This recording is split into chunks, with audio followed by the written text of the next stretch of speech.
Teman-teman, hari ini gue berkesempatan bersama dengan psikolog Ibu Ana, yang hari ini juga beliau kebetulan mengisi acara di Kopi Panas Foundation di memperingati Hari Kejiwaan. Hari Kesehatan Jiwa Sedunia. Oh ya, Hari Kesehatan Kejiwaan Sedunia di daerah sini ya. Kami berkesempatan untuk mewawancara Ibu. Ya. 1-2 pertanyaan yang mungkin kami tanyakan ke Ibu. Bu, kalau kami di yayasan, yang kami tahu mungkin karena dia masalah keluarga atau pekerjaan, kemudian mereka sakit seperti itu. Kalau menurut ilmu psikolog itu penyebabnya itu apa itu, Bu? Kalau menurut ilmu psikologi sendiri sebenarnya penyebabnya juga masih belum jelas nih kenapa gitu. Tapi kalau pernah ketemu klien-klien yang memang gangguan jiwa segala macam itu, ya memang karena dari sisi keluarga mungkin jadinya antara hubungan antara ayah ke anak ini atau ibu ke anaknya nggak balance, artinya ambivalen. Ambivalen itu artinya gini, kalau ayahnya ngizinin minum kopi misalkan, ibunya ngelarang gitu loh. Jadi mungkin si anak ini kan jadi bingung dong. Jadi sebenarnya aku boleh minum kopi atau enggak gitu. Sesimpel itu. Kalau misalkan dari sisi kalau ngomong psikologi, dari sisi egonya dia nggak kuat, itu bisa tuh jadinya memunculkan gangguan-gangguan gitu Mas. Oh gitu ya. Kalau misalkan kalau di yayasan ya Ibu, yang kami temui itu masalah asmara juga bisa banget. Kalau misalkan diputusin pacar gitu ya, mungkin kebanyakan orang ya pastinya patah hati, sedih segala macam gitu. Tapi memang ada orang-orang yang pada akhirnya bergangguan jiwa ya karena memang mereka nggak bisa segitu terimanya gitu, diputusin misalkan ya.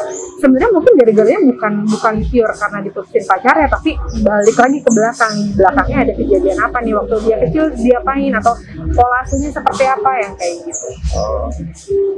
Itu ada kemungkinan nggak Bu dia seperti itu dari kecil?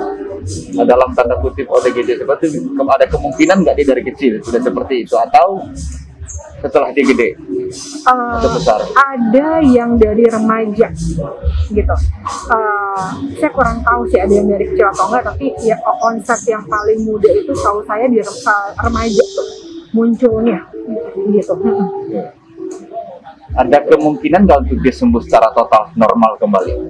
Kalau misalkan yang dimaksud sembuh secara total itu artinya berfungsi, bisa gitu. Karena aku sendiri di puskesmas punya banyak pasien, di poli jiwa itu punya banyak pasien yang memang dia bisa berfungsi lagi gitu ya, bisa bersosialisasi, bahkan ada yang bisa kerja Mas, ada yang bisa nikah gitu.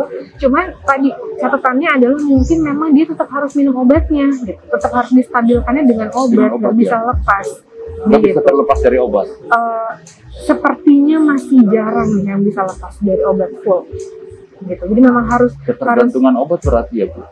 Nggak bisa dibilang ketergantungan juga sih gitu ya, karena kalau ketergantungan itu biasanya memang mengacunya pada dosis obat yang berlebihan di luar dari dosisnya dokter gitu. Tapi kalau ini kan sesuai dengan dosis dokter, makanya kenapa harus kontrol setiap berapa, sebulan sekali, mungkin 2 minggu sekali mungkin, itu supaya dokternya bisa ngecek nih kondisinya seperti apa, obatnya bisa diturunin atau obatnya tetap dulu segitu atau mungkin ditambah ya kayak gitu.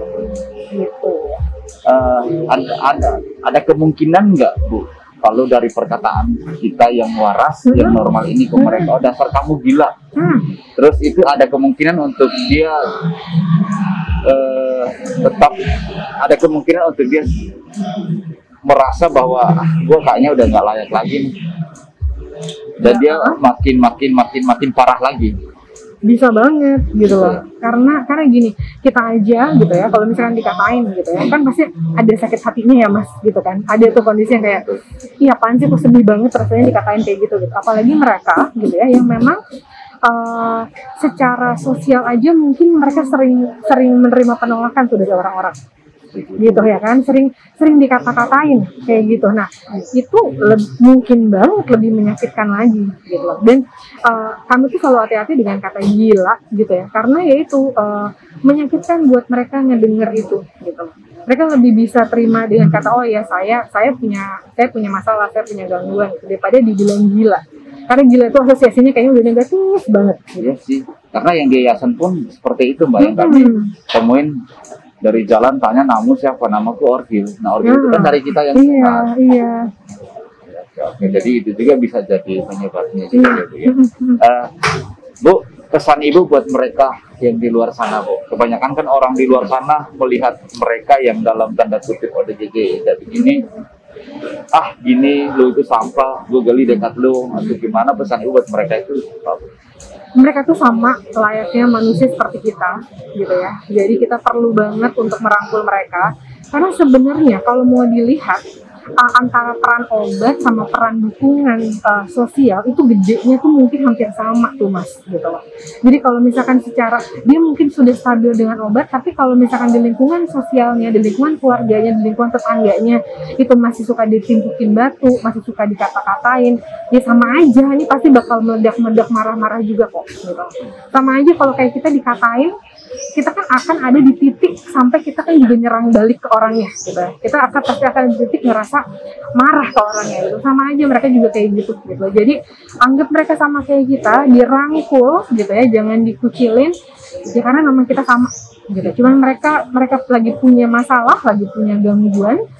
Justru kita nih yang lagi baik-baik saja harusnya bisa merangkul mereka gitu. Ibu, terima kasih banyak sudah berbagi dengan kami. Mudah-mudahan ini mematahkan semua stigma yang dari luar sana yang jelek-jelek ke mereka ya dalam tanda kutip seperti itu. Terima kasih ya Bu. Sama-sama, sukses juga buat teman-teman. Thank you ya. Terima kasih ya Bu.